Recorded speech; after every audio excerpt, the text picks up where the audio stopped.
All right, so thank you for chomping at the bit. I'm Kyle Litters, of course. Now, this episode, I want to talk about the World Series. As we last time we spoke, it was before Game 3. So I want to take a look at the 3 games that just happened in Atlanta. Because you know that the series moved back to Houston for Game 6 and, if necessary, Game 7. The Braves lead the series 3-2. I did say that I think the Braves will win it in 6. So I guess what happened in Atlanta was expected. I thought they were going to win games 3 and 5, but they won 3 and 4. So we'll look at 3, 4, and 5, and then take a look at game 6 to see what the Braves need to do to close out the series, what the Astros will need to do to extend it out to a game 7, and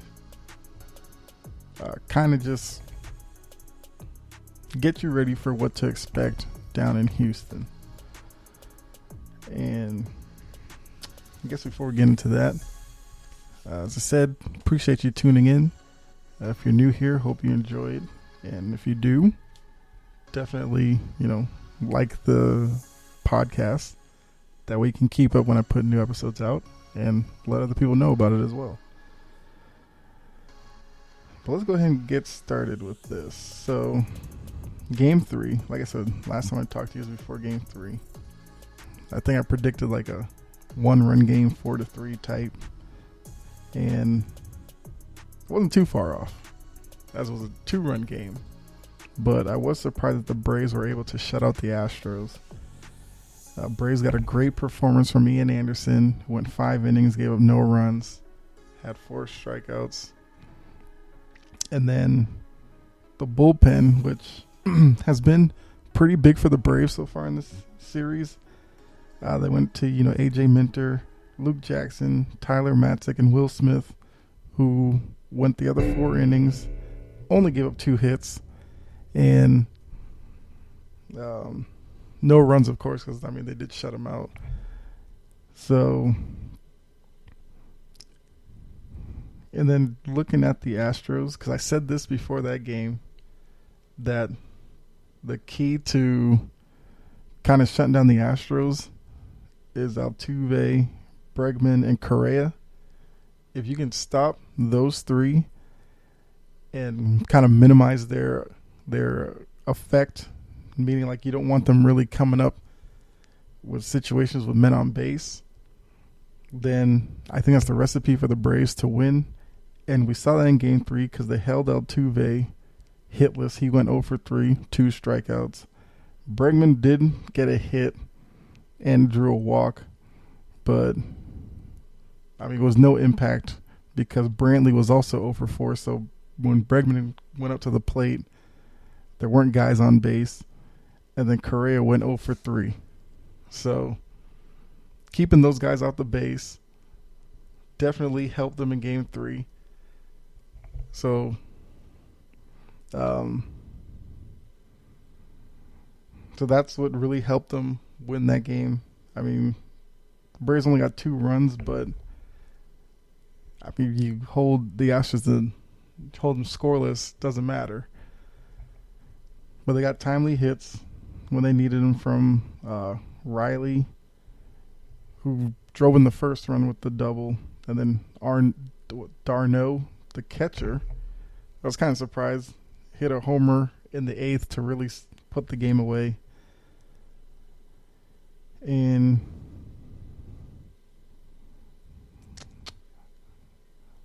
let's see.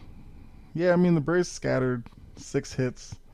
So it wasn't really a great night offensively for either team. But the Braves did enough pitching-wise to get the win there. And then moving on to Game 4, Braves won that one 3-2. So another kind of low-scoring game. And in this game, the Braves got, I think they got decent pitching. The key was Wright? Yeah, Kyle Wright came in, gave them 4 2/3. And really kept the game close for the Braves to pull ahead. And then looking at the Astros, because like I said, you got to see what Altuve, Bregman, and Correa did. That kind of lets you know how the game went. Altuve did go 2 for 5, so he had a decent game. Bregman this time went hitless, and then Correa was just 1 for 4. And like game 3, when I said they held Brantley off the bases, Brantley did go 1 for 4, but Alvarez this time was 0 for 3. So the Brantley Alvarez duo, since those are the two that split up Altuve, Bregman, and Correa, you can't really have them sitting on base too often as well. So I will say, at this point, Braves pitching has been great. And then offensively, for the most part, they come up with timely hits when needed. Because in Game 4, the Astros actually got out early with Correa driving in Altuve with a ground out. And then in the 4th, Altuve hit a home run. So the Astros are up 2-0. And at that point, the Braves were struggling offensively, but they kept fighting, kept battling, and ended up getting runs in the 6th and the 7th. With 6th, they got Riley, who hit a single, yes, and drove in Rosario. So that was the second straight game where Riley had a key hit to drive in a run. And then in the 7th, with the Braves still down 2-1, they go back-to-back with Dansby Swanson and Soler, and then held off the Astros for the rest of the game to hold on, get 3-2, and push the Astros to the brink of elimination. So then, big game, Game 5, which, it was electric because I watched it, and the fans were definitely into it because the Braves were looking to clinch the World Series on their home field. And the Fox broadcast had a great stat that actually hadn't been done in a while. I think they said the last time it was done was 2016 with the Red Sox or something. I know it's one of the Red Sox teams. I feel like I should remember which one it was, but I can't remember the year. I know it wasn't the Dodger one. Of course, that was just a few years ago, because that one they clinched in L.A. Was it the Colorado one? But that was years. I don't know. All I know is the Red Sox are the last one to do it. So, going into Game 5, you have all that emotion. I think there probably was a little bit of pressure on Atlanta in that game, because I think, they were feeling like they needed to do it in front of their fans. And they actually came out with probably the best start that they could have hoped for, where in the first, they get Albies, Riley, and Rosario get on the base. And then Duvall comes up, bases loaded, gets a pitch he could drive, and hits a grand slam. So at that point, I was watching it like, very first inning, you hit a grand slam, you're up 4-0. Could be a long night. Because sometimes in these games, the team that's down in the series gets down early, maybe they pack it in. But I did also say that with this Astros team, they're not like a lot of teams, because Altuve is a battler, Correa's tough, Bregman's tough, and Alvarez, Tucker. So they had guys in the lineup that they knew if they just chipped away at it, they'd be fine. And that's exactly what they did, because in the second inning, Bregman hit a double deep right center and got Gurriel to score. So they, had one run there. Then Maldonado came up, later that inning hit a sacrifice fly to cut the lead in half, make it 4-2.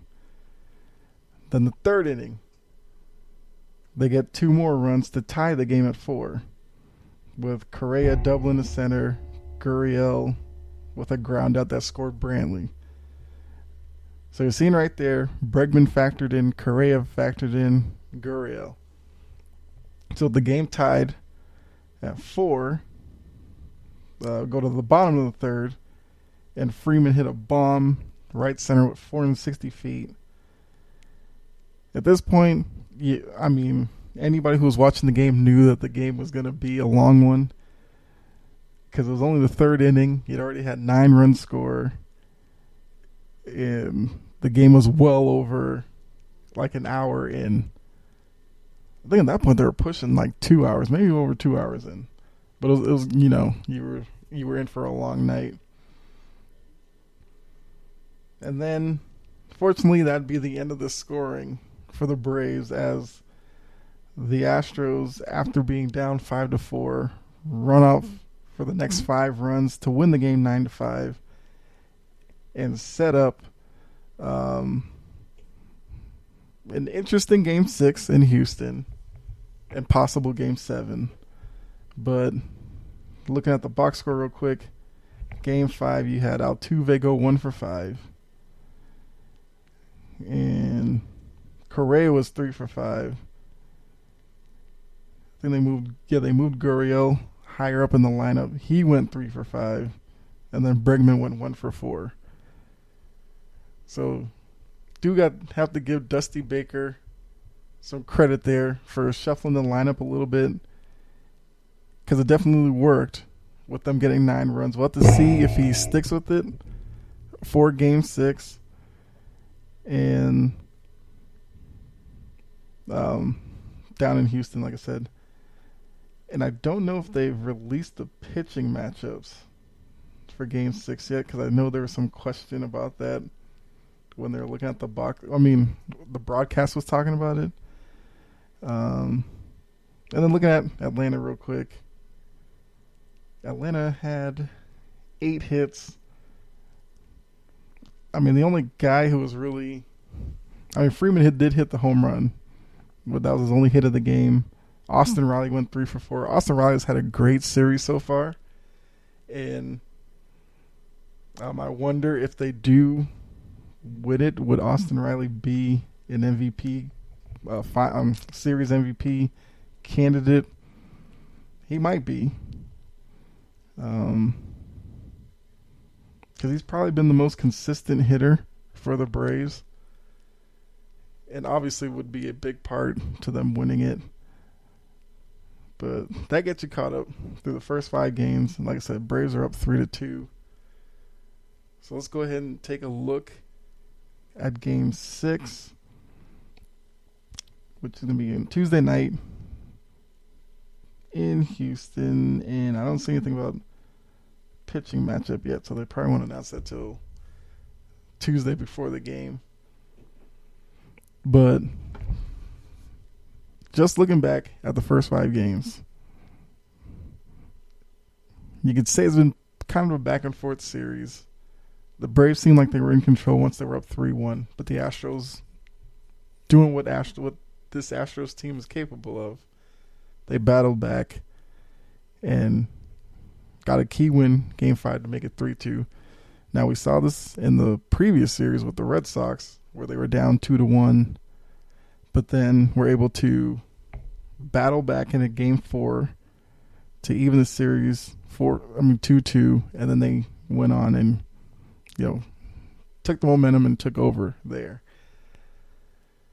And that's what makes Game 6 so interesting, because I do think Game 6 is going to be the Braves' best chance at winning it, because I wouldn't like their chances in a Game 7 down in Houston with this group. Talking about Houston here. Braves have talent, but I think it'd be too much for an inexperienced team like Atlanta to ask them, especially if they lose Game 6. That means they'd have lost 5 and 6.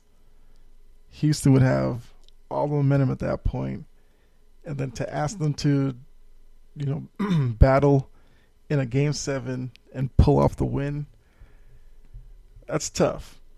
Don't know if they can do that the way that they are, constituted right now. But game 6, best chance, because if they were to come out in game 6, get run early, then you can take the crowd out of it. And then with taking that crowd out of it, that takes the emotion out of the game. And then maybe you can then just lock in, play your game.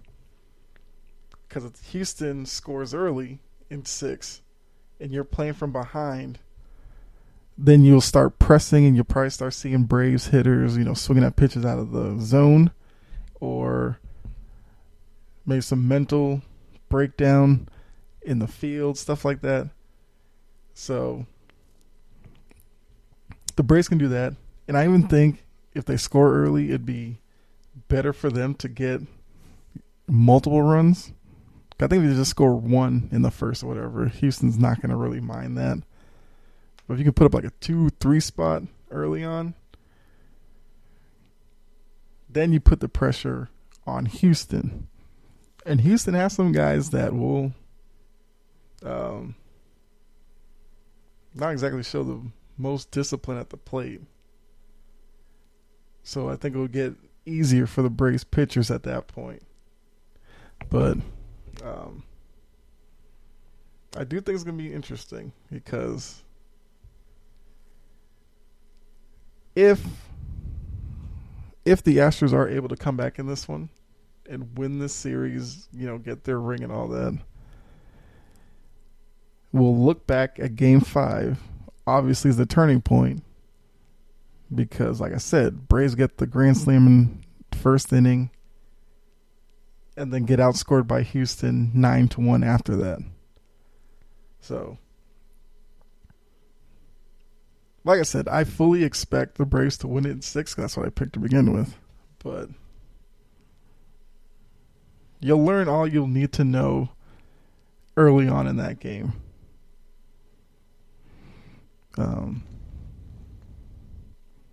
Because you also know, if you look back at Atlanta's experiences, not to bring this up because, like I said, I am in the Atlanta area, and I know it's a sore subject for a lot of Atlanta fans, but if you look back, if the Astros win game 6 and force a game 7, you'll start hearing stuff about, well, not that you'll hear about it, but I think mentally Braves fans will start thinking about other failures the city has had.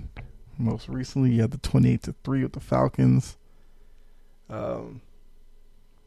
You have years before that, what the Hawks were the 1 seed in the East, or they were either 1 or 2, won 60+ games, and got swept in the Eastern Conference Finals. So it's not really a city that's experienced a lot of success recently, because you'd have to go all the way back to the 90s with the Braves. And this is not counting, Atlanta United, who do have a championship recently, but I'm just talking about the 4 big sports. So I think to ease all of that, they need to take care of business. Game 6, end the series, and just call it a year. I think there's something else I want to talk about. So yeah, that's what I'm saying. Braves win at game 6, end it all. So now, I talked about this in the last episode about the World Series. This side story about the Braves chop, I mean, it still has legs because, it's still a story. Now with the 2 games in Houston, probably not going to matter anymore because Houston's not going to do it. I don't know how well Braves fans are going to travel to Houston. Maybe you'll see a few down there. But I do think this is kind of a story that's going to need to be addressed before next season. And the reason why it was back in the news because, there was a certain former president who came down to Atlanta for Game 5 and was, I guess, photographed doing the chop and all this kind of stuff. And not to say that that has anything to do with my reasoning for them to probably stop doing it, and I think they're going to probably end up stopping the chop, but I just feel like it's been an unnecessary side story to the series, because if you actually look at it for face value, it's been a pretty exciting series. And I think for Braves players, because the Braves came into this one as the probably lesser known team out of the two, I do think a few of the guys have made some money for themselves, or made a name for themselves. I don't know the contract situation for the team, but I do know Freddie Freeman is a free agent, so it's going to be interesting to see what happens there. Because I don't think Freddie Freeman is that old, and he's still very productive. Actually, let me see real quick. How old is Freddie Freeman? He is 32. Okay, I don't know what I was thinking how old he was, but somehow 32 sounds surprising. But he's a guy who's probably going to command a lot of money on the open market. Austin Riley, who had a great year and has had a great postseason, he's going to be a guy who's going to become a household name now.